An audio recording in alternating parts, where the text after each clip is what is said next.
cancer diagnosis at age 29 was pretty normal DC life, you know. I was young. I was like traveling. I was, you know, I had a great social life. I was working very hard. My job was like the thing that took up all of my time. I was like newly single, which was amazing. I was like loving life. I know what it is now, thank God, like after 29 years of living, I know what it is to choose happiness, right? Like that's something that you hear about a lot. Like people say happiness is a choice. And I was finally beginning to understand that right before I got diagnosed. And so I told myself, I'm going to try to choose and be happy. So even though I wasn't happy throughout, like even though there were many times where I was sad or stressed out or feeling depressed, I reminded myself that this is like part of the package, you know, and you can still choose to. There are very few things guaranteed here, but hair loss is one of them. Like I know what's going to happen, and I have to find a way to accept it and to move on to the next issue, because there's so many other things that are hard to deal with, and I'm gonna try to not get caught up on this one thing. So even though I'd accepted it, it was still very traumatic to kind of go to bed and see clumps of hair, be in the shower and just get like, you know, just like fistfuls of hair. And then at that time, it was also very hard because my scalp became really sensitive. I've noticed with this particular journey, and this is something that's so impressive to me. I mean, the whole story is obviously incredibly impressive, but is getting featured the way you have in all these different magazines and kind of getting your name out. I saw your interview with CBS New York, which is awesome. I was showing it to my wife, and I was like, "This is incredible. This is my cousin." So I was like, really happy to show you off there.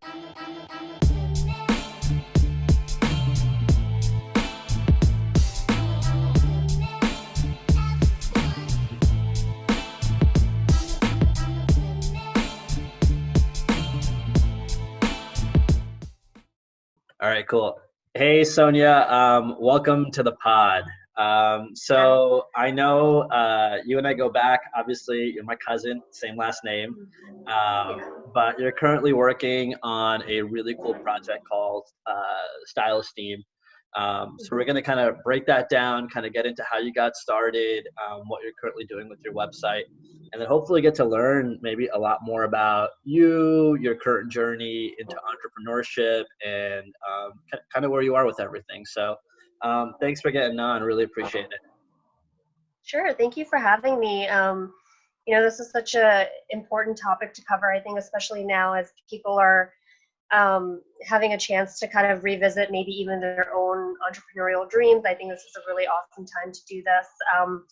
Pardon me in advance for like the New York noises outside my window, even though you're all good. There would be no noises at this point, but right. We'll have a little music in the background for that. So we actually go back, right? So so you and I are both from New York originally. So I'm in Houston now. You're in you're in Queens right now, right? Yes.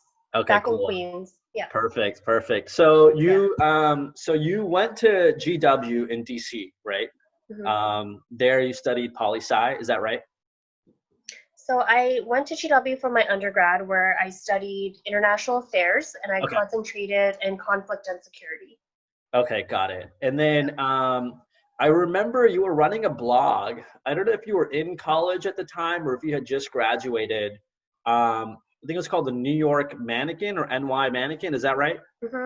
Is that blog still up and running?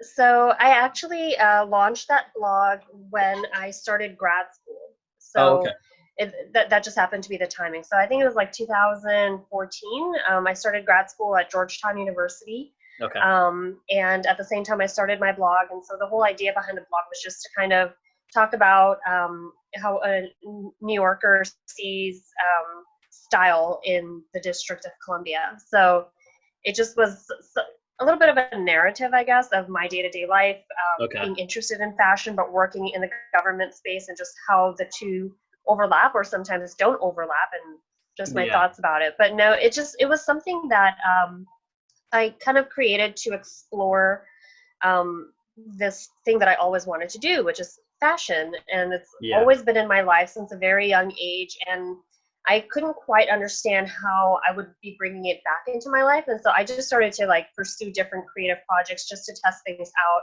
And so the blog ended up being more of a hobby, where I got to do a lot of different things like photography, editing, you were doing your writing. own photography? Were you doing your own photography or was somebody else shooting you? For the most part, I mean, I did end up collaborating a few times with some up-and-coming photographers in the DC area where I modeled for them and they gave me amazing photos, and it just was like a nice partnership. But how did you find them? How did you find them? Through Instagram. I think social media was like the way I connected with most of the people that I ended up meeting and sort of being in that network with. And there were a few like local meetup groups where a lot of creative types would come and gather, and you would kind of just like help each other out. So there were a few of those in DC, but I think each city has those. I have found a couple in New York since I moved back last year. So I mean, if your listeners are interested in the ones that I was involved with, I can send you some links. Yeah, I think that's always helpful, because I think it's tough to figure out where you get started if you are going to start, like whatever it is that you're going to start. So in the event that you do need a photographer, you do need to connect with people that you're like not exactly sure where you're, and if you need them for kind of cheap too, right? Where you're like, hey, how do we do this? Oh, sure. It's not like super, so that it is cost effective, because you go hire a like photography, like a professional photographer, you're going to end up spending quite a bit of money, and that's perfectly fine. And some people should do that if you're trying to, but it depends on where you are and what stage of the journey that you're in. If you're just starting out, maybe you don't need to invest several thousands of dollars in photography just yet. It might be a better workaround for that. So yeah, Instagram's definitely a good resource for that, no doubt, connecting with people. So you end up doing that. So you end up running that blog for a little bit. You graduate. So you go to Georgetown. And what were you studying at Georgetown? What was your degree in there? Sure. So I ended up at Georgetown because I was working in the legal field, and I got to a point where I was like, I either want to go to law school or I want to do something else. And I kind of, I explored that idea of law school, and it ended up being that a lot of people in DC have law degrees that they don't use. And I thought I would have to become one of these people to do what I needed to do. Included. Yeah, my brother. Yeah, right? Yeah. So I realized, this isn't exactly the route that I want to go. I don't want to practice law. I want to talk about law. I want to talk about policy and about what the government is doing. And so I ended up getting into Georgetown, and I studied public relations and corporate communications. Okay. And that was an amazing experience. And after that, I was able to really like pivot in my career. But funny enough, that's like around the same time, all my health stuff started to happen. And then all this, the entrepreneurship eventually came about. But it ended up being like an investment in myself, because even though I didn't know it at the time, a lot of what I did study at Georgetown in the PR space is stuff that I can use to build my own company now. So that's always one of my like questions that I like to ask people too now is like, was your graduate degree worth it? And I guess in this case for you, it has been so far.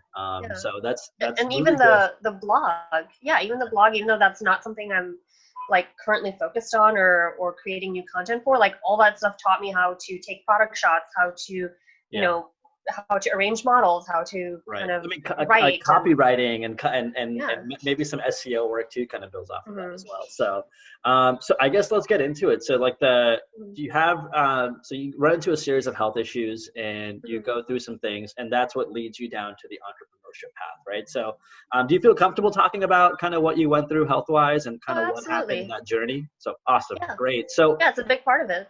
So talk to us about what happened. So what was life like before you find out about your health issues, and then kind of when you find out, and then that journey all the way through? I mean, life before my breast cancer diagnosis at age 29 was pretty normal DC life, I was young, I was like traveling, I was, had a great social life, I was working very hard. My job was like the thing that took up all of my time. I was like newly single, which was amazing. I was like loving life. And then kind of,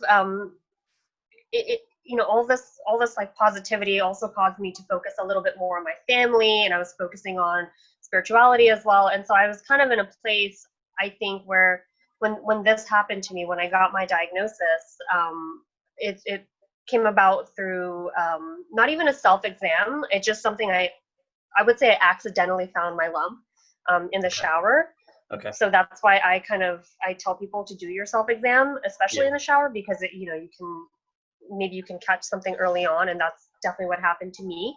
And so when I got my diagnosis, I had quite a few conversations with myself, because I'd never had any kind of health issues before. Like, I was perfectly healthy. Even given that I had cancer growing inside of me, I felt great. Like, I did not feel any kind of pain or anything different out of the normal. So when you feel that lump, like, how much time goes by between you feeling that lump and then you going to your doctor to say, like, hey, I think I want to get this checked out? Yeah. So for me, it was immediate. That might be a factor of my personality, because I like to have answers. And so I was not going to let it go until I had my answer. And so, strangely enough, I actually found my lump when I was traveling to Atlanta, for the Aadha.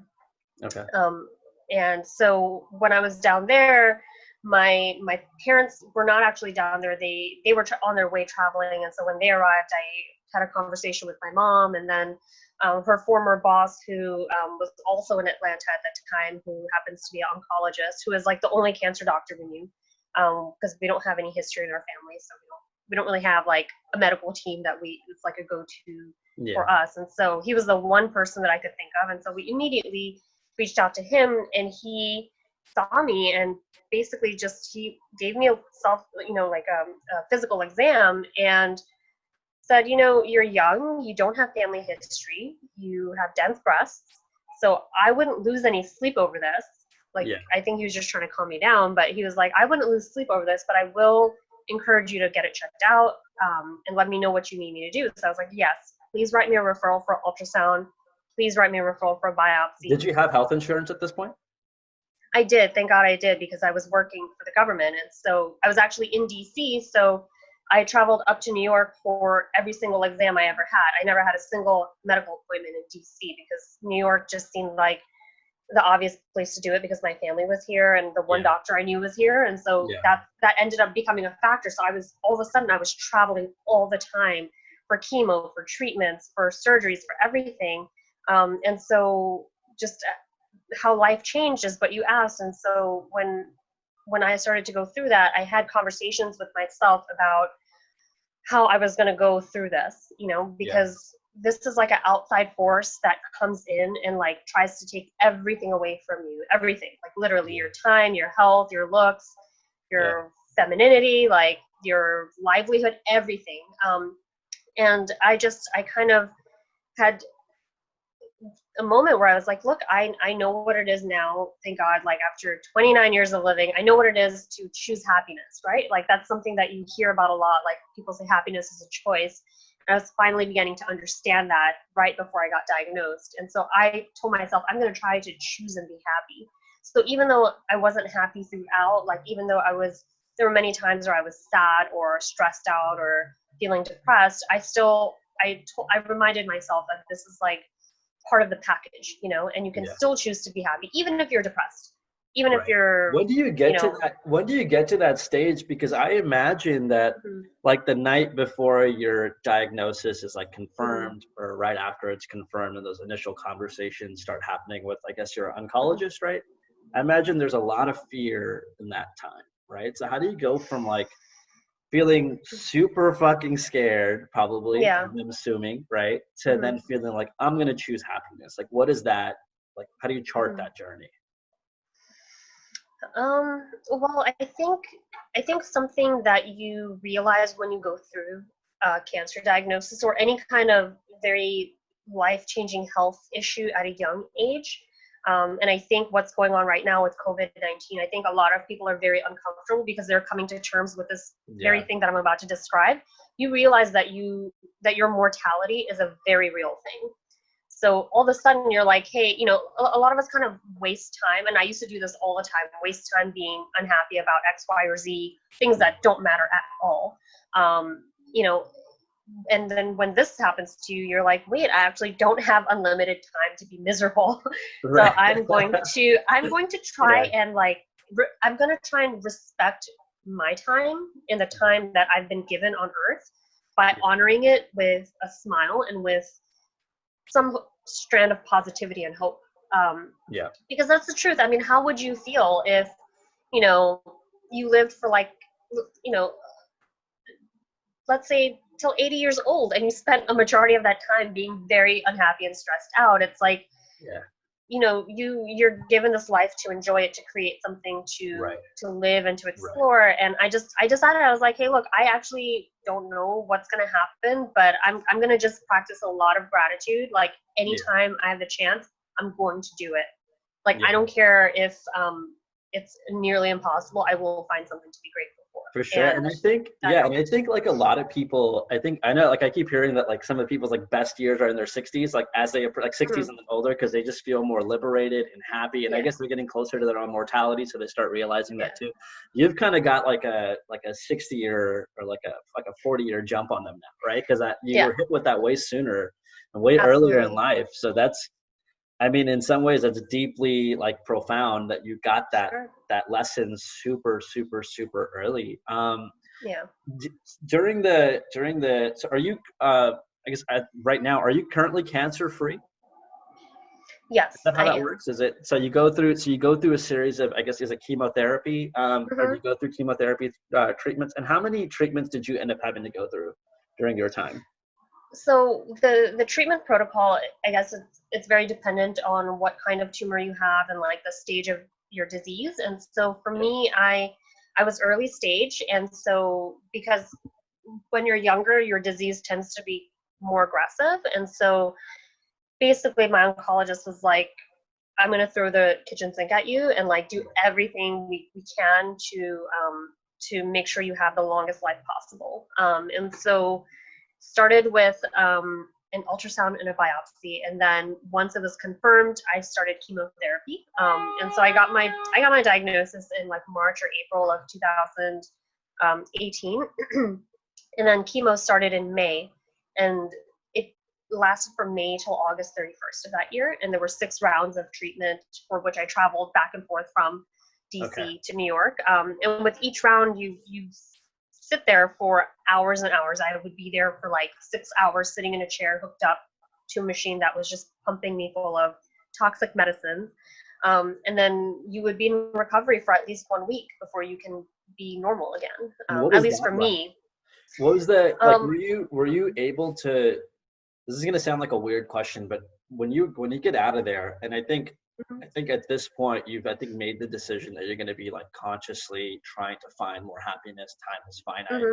So when you get out of chemo, like how are you balancing that feeling of saying, I want to get out there and I want to start feeling happy again, but maybe feeling kind of, I guess, miserable going through the chemo? Because I think it's pretty taxing, right? So what is that process? Oh, absolutely. Yeah, I would say, you know, in all honesty, that's like probably the worst part of the entire experience is doing the chemo. And I'm not going to lie, like when I would leave the hospital, I would feel like I have nothing left, you know. I would feel like I just felt like an empty body. I didn't feel like I had any kind of heart or soul. It was just, it was very hard to leave the hospital and go home and kind of entertain the now what question. And I think that's okay. It's okay to feel like you don't know what to do. It's okay to feel like, you know, helpless. It's fine. That's normal. I would feel strange if you didn't feel that way, you know? Right. But then, you know, you go home and you kind of go into your routine of, okay, I'm now going to rest. I'm now going to look after my body. I'm now going to eat. I'm going to drink water. I'm going to sleep a lot. Yeah. And in that process, you begin to realize, hey, I'm really grateful that I can eat organic apples, that I can afford organic apples. Or, you know, I remember getting nauseous quite a bit. And like, I never really spent time with my dad during the day at home because I would always be in DC during the day. And, you know, even if I was here, he would be at work. Like there was just no overlap of us hanging out during the day. But there were times when I'd be recovering from treatment and he'd be right there and he'd be like helping me when I was like, you know, getting nauseous and like cleaning things up after me. And I was like, wow, like how blessed am I to have this, you know? And so little things like that, even in the moments where you're like kind of feeling crappy, there's so many things that are like, you don't realize how blessed you are to have those things. For sure. And I think having that perspective definitely helps too, that you're able to kind of appreciate the fact that you now get this time and you see it that way too. During the recovery process from chemo, was there anything that you would do that would help you recover faster? Were there like certain foods that you would eat that would make you feel better? Was it getting extra rest? Like kind of, was there anything that you were like, okay, after going through multiple rounds, I think you said you went through 6 rounds, right? Was each round totally unique, or were you starting to see like, okay, there's a pattern to this, there's a behavior to this, there's like a way that I can optimize so that I can kind of recover a little bit faster? Yeah, so I just to go back a little bit, so I went through 6 rounds of chemo, but I actually had 1 year of active treatment. So chemotherapy lasted from May to August, but I continued maintenance treatments, which are administered the same way through infusions, for the next 1 year. So I was actually in active treatment for what turned out to be over a year. And so during that time, the chemo is like the hardest part. The active treatment is like a walk in the park compared to chemo. But with chemo, it's tough because I didn't have someone guiding me through it who had been through it themselves. And so I was just kind of learning how each treatment is going to end up impacting me as it was happening. And so the first treatment is, it happens, you have a few days where you're not feeling well, and then you recover and you're like, wow, I feel like myself again. But then you have the next one and it takes longer to recover, and the next one. And by the end, it's like the side effects are very compounding. And so until you completely stop chemo, at one point, you just feel the same kind of down, like energy and health state. So for me, what ended up helping was definitely going for walks. Like people often ask, how can I help someone who's like going through chemo? Like, what can I do for them? And I really like the idea of maybe someone just showing up at my door and being like, look, I'm coming in like a half an hour. I want to take you around the block, like go for a walk, and that makes a big difference to feel like you can kind of be out in the world, be normal, like you can walk, you can exercise, get some fresh air. That's always helpful. I started to be very, very cognizant of like being outdoors because it was summertime. So putting on sunscreen is very, very important because your skin is extremely sensitive and prone to burning at that time. Staying hydrated, things like coconut water.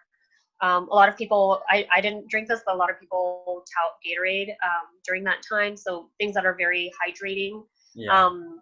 And just like I really turned to carbs quite a bit because like that's what my stomach enjoyed eating. So like I would always have like a bag of pretzels or crackers. Like I had crackers in my nightstand. So, like if I wake up and I'm nauseous in the middle of the night, I would pop a tablet for my nausea and I would have some crackers and I would go back to bed and I'd be okay. So sometimes you'll find yourself reaching for things that are like heavier or maybe what you used to think are unhealthy, but like you need to gain weight at that time. You need to like keep your energy up and totally just go for it. Whatever helps you feel better and helps get food into your stomach. That's important. No, that's super sound. That's super, super sound advice.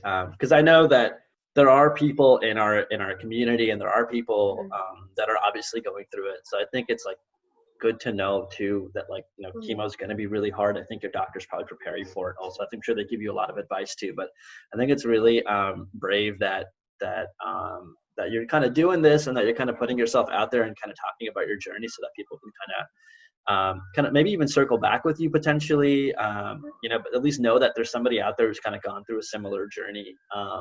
And I think you find like solidarity in that, I think you find like, I'm not completely alone. I mean, obviously it's your journey to travel, but at least you don't feel like you're entirely alone going through it. So you're going through this like tremendous, I mean, it's almost impossible to put it into words, like as somebody who's observing it, right? Versus you going through it. When do you decide to say, I'm going to start my own company and I'm going to start my own business, and that's StyleEsteem. So when did StyleEsteem get started and what was sort of the direct inspiration for that? Sure. So StyleEsteem was, like we mentioned before, like I had this dream to like go into fashion and that had always been there. And I kind of was always outside of that space wondering how I'm going to get in. And, I kept that alive inside of me, even though I ended up doing all these other things in DC and all this other education. And so when treatment started, I got to a point where, my doctors did prepare me quite a bit for what to expect medically, but there were a lot of lifestyle things that no one really told me about, and hair loss was a big one for me, where I had no idea what to expect again. And so, like, my hair, I went for my first treatment, my hair started to thin, and before you knew it, I couldn't even, like, tuck my hair behind my ears without getting, like, a clump in my hands. And even though, like, in that conversation of being happy, like choosing happiness, I decided early on, I was like, look, there are very few things guaranteed here, but hair loss is one of them. Like, I know what's going to happen, and I have to find a way to accept it and to move on to the next issue, because there's so many other things that are hard to deal with, and I'm going to try to not get caught up on this one thing. So even though I'd accepted it, it was still very traumatic to kind of go to bed and see clumps of hair, be in the shower and just get just like fistfuls of hair. Yeah. And then at that time, it was also very hard because my scalp became really sensitive. And that's something that no one warns you about, because when your hair is falling out, your follicles are dying off, and your scalp becomes like, it almost feels like your head is bruised, and it's hard to even lay down to bed and put your head on a pillow. Was it tough to see? Like, I would imagine that going through the stuff internally is already really hard. Getting pumped with all that toxic is really hard. Was it? Yeah. Would you say it was like, I don't know if it was comparable or more difficult or less difficult to see your hair falling out? Like, was that like its own kind of pain for you, or were you like, no, this is just like, whatever, it's coming up, I don't care, I'm not going to let it impact me? Or was it impacting you? Were you feeling self-conscious about it at all? Was any of that running through your head? Yeah, I think the hair loss, it doesn't matter like how grown up you're going to be about it and like accepting. Like, at the end of the day, it's such a big part of your identity that when it starts to change, it's almost like a giveaway, right? Like, oh, your hair is falling out, you must be sick. Like, someone can look at you and say, like, you're going through something. I don't know what it is. Like, I don't know if you're a cancer patient or some other thing is going on with you, but there's something wrong with you. And so I think that was the hardest part, because I was doing my best to deal with it on my own, but then, like, to have this physical change where now it's on everyone's radar, And so it was really tough to kind of do that, because I'd also chosen to not talk about it when I was diagnosed. I chose to go through it kind of privately and come out with it later, because that's what I decided is important for me and my family. And so it was very hard to kind of manage all of that, because I wanted my privacy, I wanted to just kind of deal with it. And so that was really tough. And, to see the hair come off, it just was like, it was such a strange experience, because I felt like when I saw myself bald, it was like the rawest vision I could have of myself. It's like me just with my face and nothing else, kind of distracting even myself from my own expressions. So, so that was like a big kind of emotional thing. It turned into like, also how to deal with it in an outward sense with people around me that didn't know what I was going through. And then eventually I realized, like, hey, hair loss is pretty painful, and wearing a wig is just not really an option for me anymore. Because of the sensitive scalp at the time, right? Well, it's a sensitive scalp, and also, for the most part, the drugs that a lot of women get kind of create issues with like internal temperature, so you get a lot of hot flashes, and you're already sensitive to begin with, and so a wig is just like, it gets very hot, very itchy, very scratchy. And it honestly, for me, it was like, hey, I am in such great discomfort right now. If there's something I can change to just like automatically improve my state of being, I'm going to do it. Whether that's like taking the wig off, whether that's like just wearing, more comfortable shoes, like not prancing around in stilettos all the time, something like that. So it became one of these things where I was like, okay, I'm over the wig. Like, it looks cute on me, but I want to be comfortable. I'm commuting so much. I'm traveling so much. Like, how can I fix this? So that's when I started to look online for head wraps, and I couldn't really find anything that I connected with. Everything was either really boring or looked really gaudy and loud, like something only a cancer patient would wear. And then even beyond that, like all the women that I saw wearing the head wraps, I couldn't relate to any of them. None of them looked like me. None of them were brown skinned or, like curly hair, or I just couldn't connect with any of it. And I bought a couple of pieces, but they didn't make me feel empowered by any means. And so I actually started to visit a fabric shop next to my infusion center in Astoria. And each time I'd go for chemo, my mom and I would walk over there afterwards. And we'd pick up a few yards of cloth. And in the 1 week period that it would take me to recover each time, I would just sit on the couch. I would eat, I would sleep, and I would sew. And I came up with these styles that were pieces that I could like match with my outfits. They were comfortable. They were like stretchy. I felt like I could be out for a few hours in them, which is an amazing thing to say, because I remember like I only saw one movie the entire time I was in treatment, and it was an Indian movie, and it was like 3 hours long, and I would have never done that if I had to wear a wig. I went to the theater and I was wearing like a patterned head wrap, and it was matching my dress, and I was like, okay, I feel great. I'm gonna sit here. Dang, you went for a 3-hour Indian movie? That's the first thing to start getting back into it as a way to do it. That's brave. I know. Right. Okay. Yeah.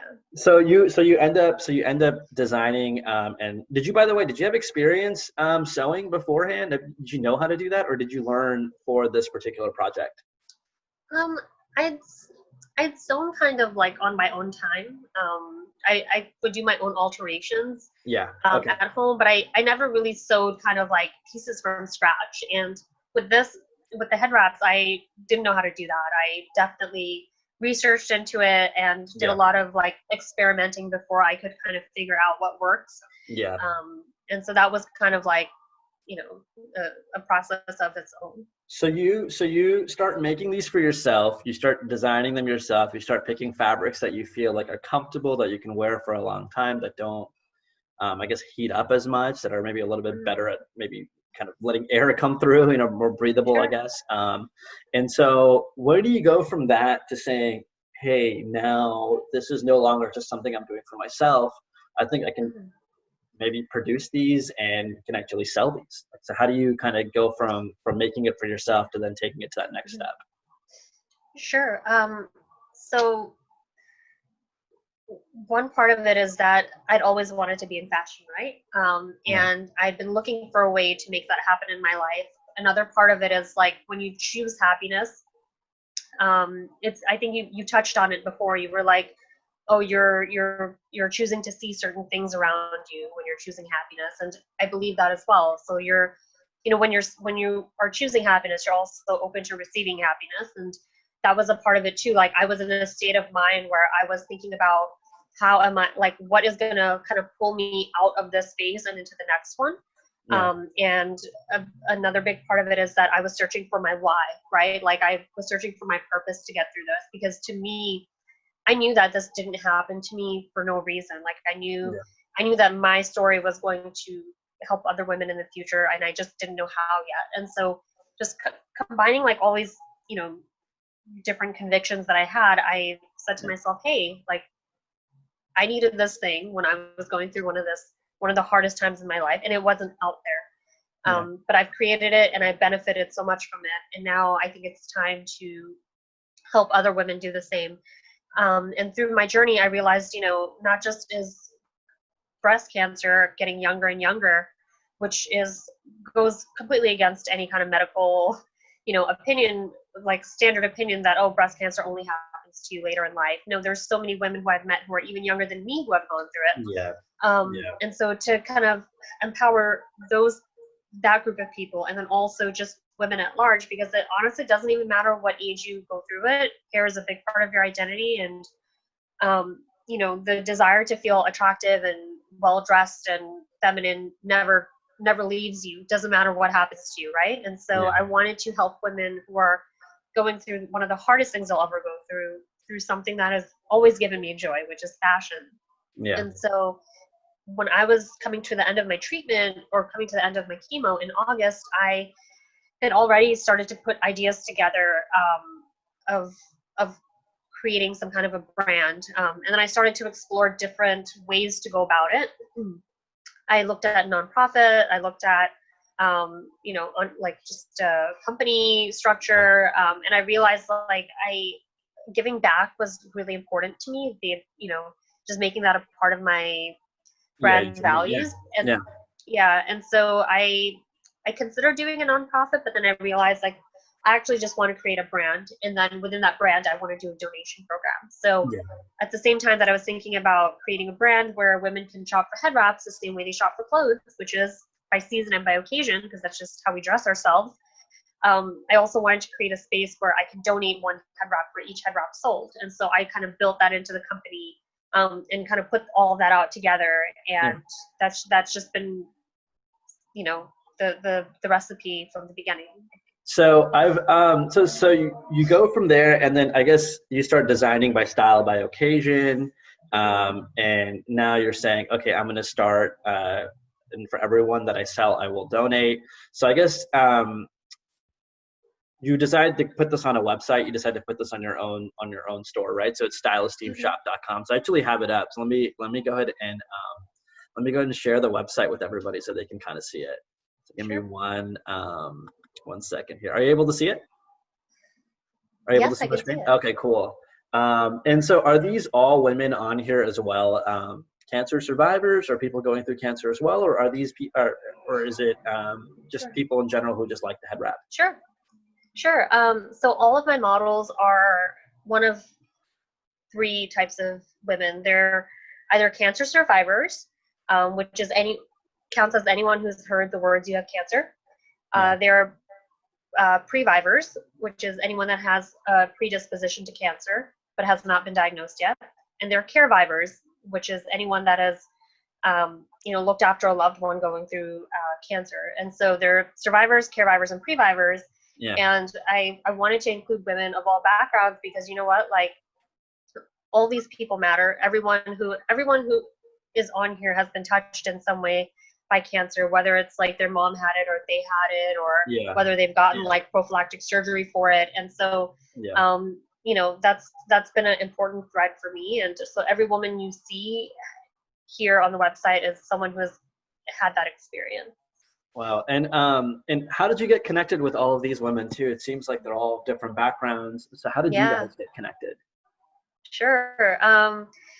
So a majority of them are women that I met after diagnosis, and I met them through a couple of like local organizations.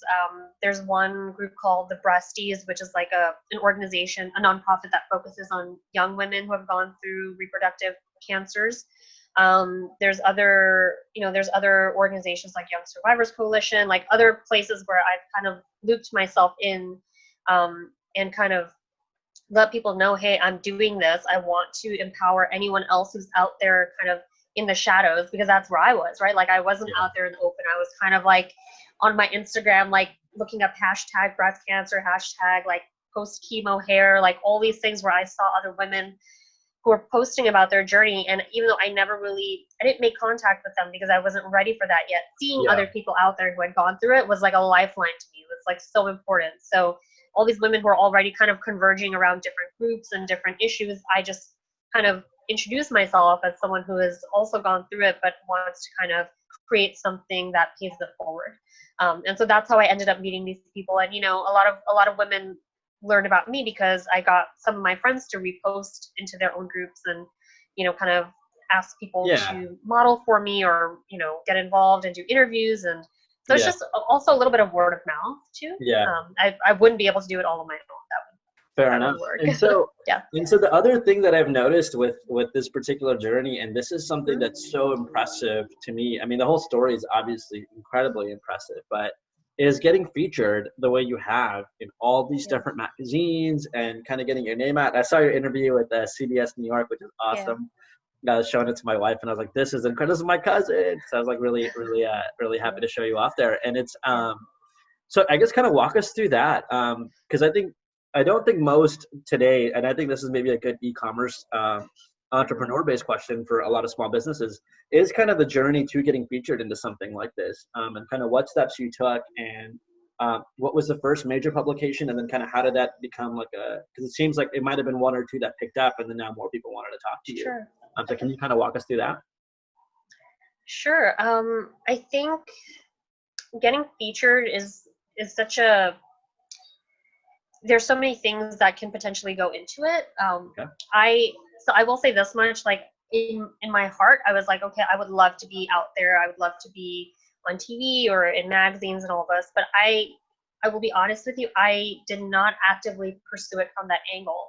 Yeah. What I've done is I've kind of sought out partners within the space. So partners that I want to kind of, get matched up with, where I can keep doing what I'm doing, but on a bigger scale. So one really important thing, I guess, from the CBS interview is that I never planned for that. It's not something I was seeking out. Yeah. It's not something that was like on my list of like, okay, this is a goal. How that happened was I ended up partnering with the Coleman Foundation here in New York, and becoming a power ambassador for them for their Race for the Cure last year. And it's something that I saw, they were doing this with a number of young people who were using their platform to kind of raise awareness within their communities and to get people involved and to fundraise. And what I thought to myself was, hey, I'm already doing StyleEsteem. I'm already like New York Mannequin. Like people know that I'm into this kind of stuff, like especially within our community, within the Smileys. I was like, hey, why not take it a step further and really get people involved? Because I know for a lot of people, their involvement with me is like looking at what I'm doing, but I'm like, hey, why not get you actually physically there with me, walking the race, raising the money. And so that was my goal. And I reached out to the Coleman Foundation. I was like, hey, like I want to get involved. What can I do? And so they kind of signed me up, and then it just became this this idea of, hey, like this person is so young, they've gone through this and they're doing these other things. Let's talk about that. Let's like put a spotlight on that. And that's how the CBS thing came about, because that was through the Coleman Foundation. And so I was doing what I thought was the right thing to do, and something that, made me feel good to do. And it led to other opportunities. And so I would say involve yourself with other organizations, with other bloggers, people or influencers in your space who you can just grow from. Like I learned so many things from the Coleman Foundation during that time. That was the first time I'd done a head wrap partnership where I named a wrap after Coleman, and I did some fundraising with that wrap. And that was a growing experience for me, and that was all I was looking for, but it turned out to like give me all these other things back in return. So I would say just focus on your brand, focus on growth in like an authentic way, and people pick up on that versus like pitching is fine. I'm not saying it doesn't work. But you want people to come to you almost in that way, where like you put yourself out there and what you're doing is so special that people are interested in that versus, the other way around. No, for sure. That's how it's been for me. Yeah. And then, so you do that interview, and then do you see an uptick in like website visits, traffic, things like that, or does it not really translate into like sales or anything? Is there like a relationship there? Because you did so well in that interview, and I think what you're talking about coming off like organic and like it was awesome. I mean, if people haven't seen it, they should definitely find that interview, because you do a really good job of kind of explaining the brand and kind of your journey a little bit. It's obviously not as long as this, but yeah, you do a really good job on like a national scale and on a national stage, where you probably might have been a little bit nervous. So yeah, I guess kind of walk me through that. What were the nerves like when you were kind of preparing for that interview? Like, what was that like? Yeah, it's so funny because it was like such a surreal experience. I don't know if you remember from your days in New York, but Cindy Shu, the lady that interviewed me, is like a household name in New York. And to have her like in my parents' living room, like, talking to me, petting my cat, like asking me about my head wraps, I was like, this is just, life is pretty amazing. Like, this is crazy. So that was, that was my first interview. So I just wanted to make sure that, that I can connect with someone out there who needs it. And afterwards, I was really happy to see that. Yeah, it did. I think it did have that effect, because I did get some outreach on Instagram, people sort of messaging me, that they saw my story and like they're going through it, and like they feel encouraged by what they saw in that interview. And yeah. I did see also an uptick in sales, which is something that I think is interesting, because it was my first experience where I did something and it resulted in a lot of sales, and I didn't know what the after effect would be, if anything. And it was a positive after effect. And I realized, like, anytime I do get involved in this type of thing, I need to make sure that I'm prepared to kind of deal with the outcomes. And so making sure certain things are in stock, making sure, I have like packaging ready to go, like all these sort of things. Just being prepared on the logistical side is really important. Yeah. And then also, I would say, just beyond like media hits, another thing that's really important, like once the interview airs, it's aired, right? And unless it re-airs or someone retweets it or something, like that's kind of like it's happened, You've had your spike, and then now it's kind of returning back to maybe a normal. Right. So. And so I would say, like, keep things like that on your website, so anyone who's visiting you can kind of see what you've done, and get to know your story a little better. But I would also say what's really important is to create content that is like your own content, so creating blog posts talking about issues in your space that no one is talking about, which is something it's been a big thing for me, because there's so much that I didn't know about when I went through it, that now I'm like, okay, I'm going to talk about all these things, because it's like really important, and I know someone can use it. And so creating content like that, where you can continue to talk about your brand, but also kind of flex your muscle as an expert in your space, I think is very valuable too, because that's another thing that ties back into pitching, is like when you reach out to media and they want to see, how legitimate you are, they can go and see, okay, not only are you legitimate, you're an expert, and you're worthwhile doing an interview with, and kind of bringing in and putting on that stage. So, right. No, absolutely. And so you mentioned the logistical issues potentially from like an uptick in sales. Are you currently fulfilling everything yourself? Do you have like a fulfillment partner that you're currently using? What is that process like? It's a little more into the weeds of the business itself, but how do you kind of handle that? Sure. I do everything myself. Everything that you see is like goes through my hands. So I do have we do have some partners with like boutiques and online platforms that cater to women going through cancer, and so like a lot of our products are on those spaces to kind of reach women that are already in that community. And so we're in a lot of different places other than our website, but for orders and for anything that's created, I do everything myself. So I mentioned that I currently saw some of your products at Nordstrom as well. So how did you kind of find your way into Nordstrom?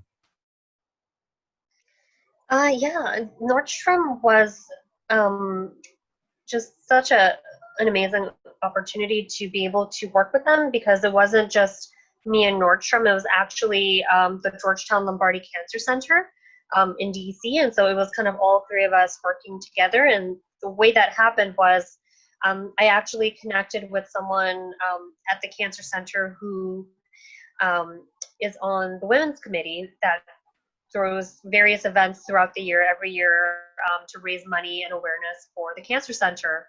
And just, being an alumna of the school, and also being a survivor, I was able to just kind of get involved and to meet the other people who were working on these issues. And one of the big partners and sponsors of this committee is Nordstrom. And Nordstrom has a very long history with supporting breast cancer patients, and through funding as well as through fashion. And so they basically invited me in to kind of keep doing what I'm doing, right, but in their space, and to kind of bring my head wraps into Nordstrom during the holiday season, but at the same time, like, raise awareness and to kind of get information into people's hands. And so that's kind of what it was. It was a combination of head wraps, but also just anyone who came to me for a head wrap also got to learn a little bit about the cancer center. So that was really a cool thing to be able to do. So the fact that you have to make like a fall line or like a winter line, are you making new designs every season now, or are you now saying like, hey, I know which designs are working, and these are the designs that I'm going to stick with now year over year. Kind of what's that process like in terms of adding new designs, retaining existing designs? Kind of where are you with that? Sure. So we definitely add new styles every single season because I'm sure you might know from your experiences with your wife, she's not just going to pull out her same like holiday dresses every year. I mean, we had this one funny conversation where she's like, I think I'm going to try to shop in my closet, or I'm going to shop in my closet is what she was saying. And just because I think right now she didn't want to go out and buy new clothes because she can't really wear them anywhere. So I think that's like the only time I've ever heard her use that phrase. Otherwise, you're right. It's like you got to find something new, or you're looking for something new season over season. So yeah. Yeah, well, that's kind of the idea, right? Like you might have you might have like maybe a certain number of pieces in your closet that you really love that you're you're going back to them all the time, and they look good on you no matter what. Like they're the right color, the right fabric, and the pattern is something that's like you're always in like a good mood to wear, and so you're gonna wear that all the time. Doesn't really matter. I'll take your word for it. Yeah, I have no way of. I mean, I wear like a black T-shirt everywhere I go. So yeah. Yeah. Well, I mean, with men, it's like you might have like the one or two ties that you really like, or the shirt like that's the right shade of blue that is like always gonna look good on you.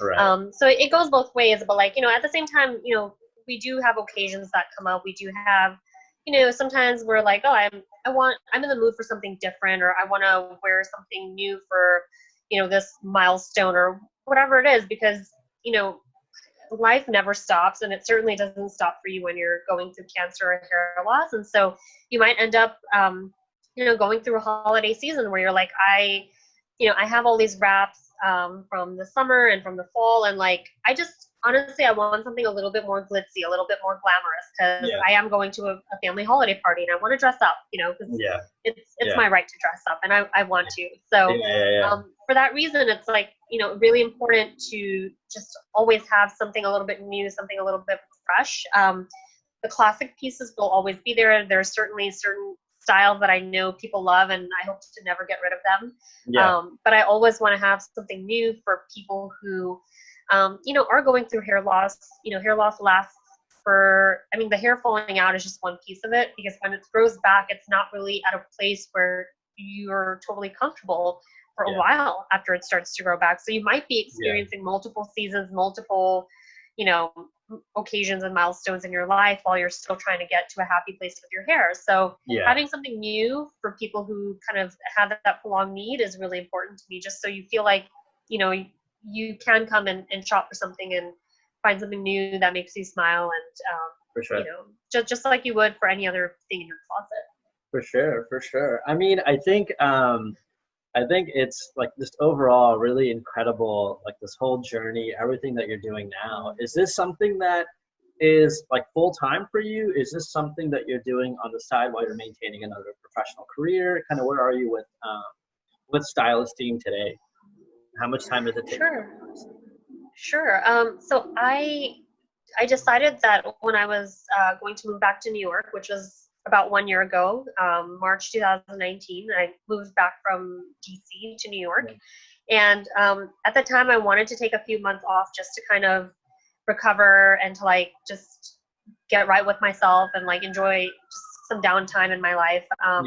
After working very hard and going through treatment and all that stuff. So during that time, again, like I'm not someone who can like stay in one spot for too long. And so I started to use my so-called downtime to just really go hard with my business. And it turned into something that I started to live, breathe, and eat for like most of the hours out of any given day. And that's still how it is right now. I'm working on it constantly. And so something that it wasn't intentional to do it full time. It turned into that because I realized, especially in the beginning, I'm blessed to have that option, because this is kind of the most crucial time for my business, and I have my family support. I can kind of, I don't have any other outstanding needs where it's like, oh, I have to have a job right now. So I am doing this mostly full time. Recently I started to actually teach at Columbia, so I'm doing that part-time, but it's like a small piece of my journey as well. And that's been a really nice balance with my company, because I love the academic space. I love being in an environment where learning is going on, and so That's been a really nice thing to be able to do. What are you teaching at Columbia, by the way? Sure. So I'm teaching in the Strategic Communications Master's Program. Okay. And it's a number of different topics. So this semester, the class is called Public Relations and Corporate Communications. Last semester we did. So it's really interesting how life comes full circle, you know. So yeah, it's been a lot of the same things that I studied during my time at Georgetown. So it's topically is very similar. Cool. I mean, I think that I think when I hear your story now, I think it's like, one, I feel like I feel like experiences in general kind of give you like tools, and they give you like things that you have that maybe other people don't have. So I think that you kind of experiencing what you experience gives you this incredibly profound perspective. And I think we're all kind of lucky that we get to learn from it, you know, and we get to kind of just like borrow it, you know what I mean? Maybe like kind of hopefully appreciate that. Cause I think I really like what you had to say about happiness. I think that's something that'll kind of stick with me for a while for sure. And I think that like, I've lost somebody in our family had passed away from breast cancer. So it's something that we've been intimately familiar with for a while too. So to see you doing so well, and see you just kind of thriving and really just kind of embracing it for what it is and getting through it. And I'm sure it's a forever journey. I don't think it just stops, right? Like I think you're still probably going through to follow-ups and things like that. And I think it'll always kind of be there with you. So I think it's unbelievably inspirational that you ended up starting this company, and the fact that hopefully lots of people see this. And I don't think your head wraps are only for people that are going through cancer. I think they just look beautiful in general. I mean, I'm not going to wear, I can't, it's not. But I do think that lots of women could probably, or people that are into head wraps could definitely participate, and that you'd be serving a really good cause, and you'd be one would be being donated as well. So that's pretty incredible. So yeah, I guess I just wanted to say thank you so much for getting on and just kind of talking about your journey and kind of sharing some of your experiences with us. I know a lot of people, the person that we ended up losing was actually had a very similar story. You know, had cancer at 29. So a very, very similar journey, slight differences, obviously, because every story is very unique or whatever. But I do think that anyone, God forbid, going through this can kind of resonate with what you're going through. And I think that you're providing an inspiration to them, and to even people that are not, who are just kind of maybe sitting around and like angry or upset about nonsense or focused on some bullshit. Like, stop, you know, there's more important shit going on, you know? So thank you so much. And like I said, we really appreciate you getting on. And I'd definitely love to do this again too. Like as you start getting like bigger and bigger, I mean, you're already huge, but as you start getting bigger and bigger, and maybe kind of walking us through more of your journey and kind of where you are, maybe in a few months or a few years or something, that'd be really cool too. Oh, absolutely. Yeah. The sky's the limit. So I kind of feel like there'll definitely be things to talk about, and I can't wait to see like all the stuff that you do with this amazing platform. You're a fantastic interviewer, by the way. I don't know I honestly don't know what the hell's going to happen with this, because we've been interviewing people from all backgrounds, and everyone's just got some crazy stories and really, really interesting stories, and like they're presenting it in really, really cool ways. So I just hope that like, my thought process was always like, I just want to talk to people doing cool shit. I think that's like my opening line to a lot of people too. It's like, and I think you're doing some cool shit, so let's talk. And I think, I mean, you're doing some really cool shit. You know, I mean, it's like, it's really, really, really, it's inspiring as fuck. So I really do appreciate it. And yeah, I think we'll get the story out there, and we'll hopefully get more people on StyleEsteem also. And I think when you start raising funds again, are you going to be working with the Coleman Foundation again next year? Is it like a recurring thing, or was that like a one-off and then you'll decide? Yeah, I hope to be working with them again this year. I think we're all kind of waiting to see what's going to happen as far as like the race for the cure goes, just because of the health situation. But I'm sure whatever happens, I'll be there to support. Cool. So I'll definitely let you know. We'll all donate. Yeah, we'll all hopefully try to donate to that link too, where you're raising funds this year, or if there is a race this year. But I'm sure there's going to be some sort of round for raising funds or whatever. So let me know when we get closer to that. We'll blast that also. But thanks so much for your time. Really appreciate it, and we'll touch base soon. Well, just one piece. Definitely when I'm partnered with them, like I'd love to promote it as much as possible. Yeah. And till then, or rather like year round, I'm also, there's also a place on our website where someone can sponsor a head wrap donation. So like you said, you know, like yourself, you're not going to wear a head wrap, but like if you still feel like, okay, I want to donate something, you can sponsor a donation. And so you don't, you know, the 1-for-1 is great, but like some people don't have a need for a wrap and they don't particularly want one. So they can still sponsor a donation if they wish. And awesome. Maybe if you want to drop a link or something like that to that definitely, space. Definitely. I'll do that when I post this video as well. So yeah, thanks for sharing that. Good point. Sure. Awesome. Yeah. All right. Thanks, Absolutely. Sonya. And well, I'll see you when I'm in New York. I'll probably be there. I mean, I was supposed to come down for my kid's first birthday. I was going to try to come down, but that's not happening now. So, but I'm sure I'll be in New York sometime this year. So when I am, I'll definitely hit you up. Yeah. Whenever you do, please, we'll definitely have to get together. 100%. 100%. Sounds all right, great. Sonya. All right. Soon. Bye. Take care. Bye.